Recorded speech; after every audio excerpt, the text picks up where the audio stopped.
वोहरा हवेली का रहस्य। उत्तराखंड के हिमालयी क्षेत्र में, जहां घने देवदार के जंगल और बर्फीली चोटियां एक अनकही कहानी कहती है। एक प्राचीन हवेली खड़ी है, वोहरा हवेली। ये हवेली सैकड़ों साल पुरानी है और स्थानीय लोग इसे शापित हवेली कहते हैं।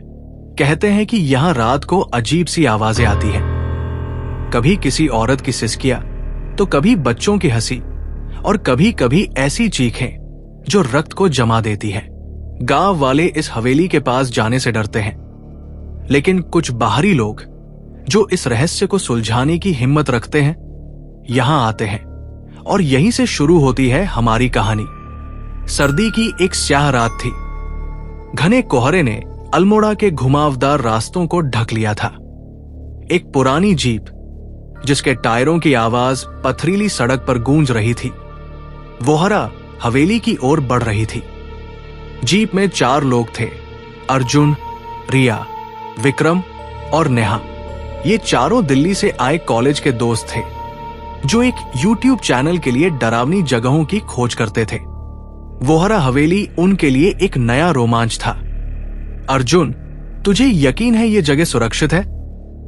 रिया ने ड्राइवर की सीट पर बैठे अर्जुन की ओर देखते हुए पूछा। उसकी आवाज में हल्का डर था, जो कोहरे की तरह हवा में तैर रहा था।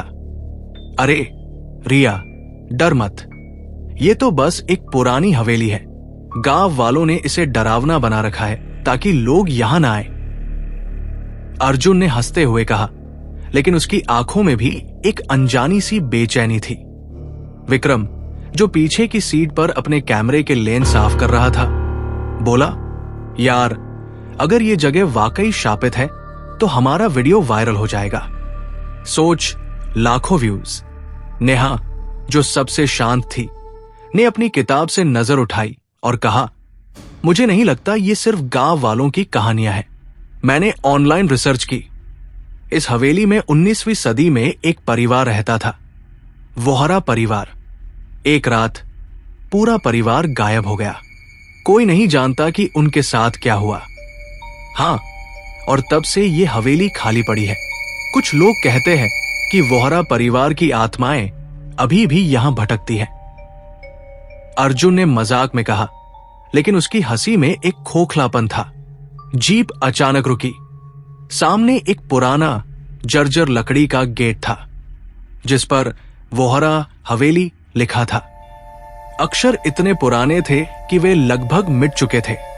गेट के पीछे एक विशाल अंधेरी हवेली दिख रही थी, जिसके खिड़की दरवाजे काले सायों की तरह लग रहे थे। यार, ये तो किसी हॉरर फिल्म का सेट लग रहा है, विक्रम ने कहा, लेकिन उसकी आवाज में मजाक कम और डर ज्यादा था।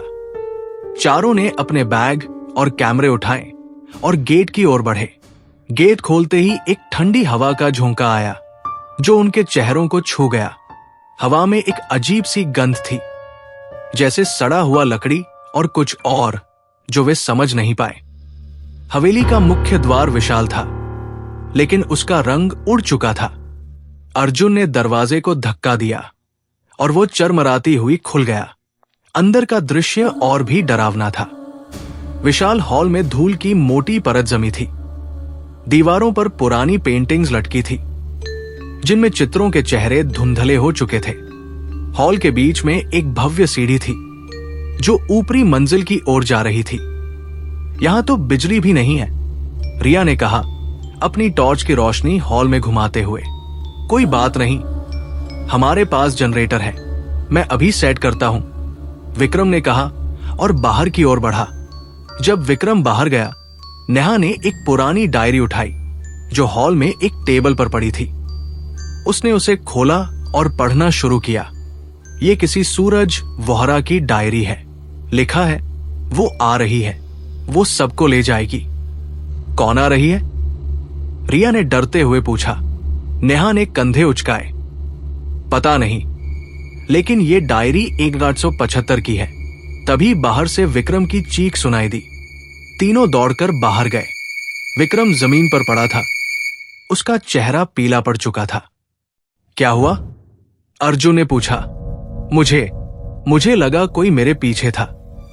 मैंने एक औरत की परछाई देखी, उसने मुझे छुआ। विक्रम की आवाज कांप रही थी। तूने शायद कुछ और देखा होगा। कोहरा है, परछाइयां बनती है। अर्जुन ने समझाने की कोशिश की, लेकिन उसकी आवाज में यकीन की कमी थी। चारों ने हवेली के हॉल में अपना कैंप सेट किया। जनरेटर की मदद से कुछ लाइट्स जली, लेकिन हवेली का माहौल अभी भी भारी था। रात के 11 बज रहे थे और बाहर कोहरा और गहरा हो गया था। रिया ने अपने कैमरे को ऑन किया और वीडियो बनाना शुरू किया। हेलो दोस्तों, हम आज वोहरा हवेली में हैं, जिसे उत्तराखंड की सबसे डरावनी जगह माना जाता है। क्या यहां वाकई भूत है? चलो पता लगाते हैं। तभी एक ठंडी हवा का झोंका हॉल में आया और जनरेटर की लाइट्स झपकने लगी। रिया का कैमरा बंद हो गया। ये क्या था? रिया ने घबराते हुए कहा। शायद जनरेटर में कोई दिक्कत है, अर्जुन ने कहा, लेकिन उसकी आवाज में विश्वास नहीं था। नेहा ने फिर से डायरी खोली और पढ़ना शुरू किया। यहां लिखा है, वोहरा परिवार ने एक गलती की थी। उन्होंने उसका अपमान किया। अब वो हर उस व्यक्ति को सजा देगी जो इस हवेली में आएगा। बस कर नेहा, तू हमें डरा रही है, रिया ने चिढ़ते हुए कहा। लेकिन तभी सीढ़ियों से एक आवाज आई, जैसे कोई भारी कदमों से उतर रहा हो। चारों ने एक दूसरे की ओर देखा। अर्जुन ने हिम्मत जुटाई और टॉर्च लेकर सीढ़ियों की ओर बढ़ा। कोई है? उसने पुकारा। कोई जवाब नहीं आया, लेकिन कदमों की आवाज तेज हो गई। अर्जुन की टॉर्च की रोशनी में एक परछाई दिखी, एक औरत की, जिसके बाल लंबे और उलझे हुए थे।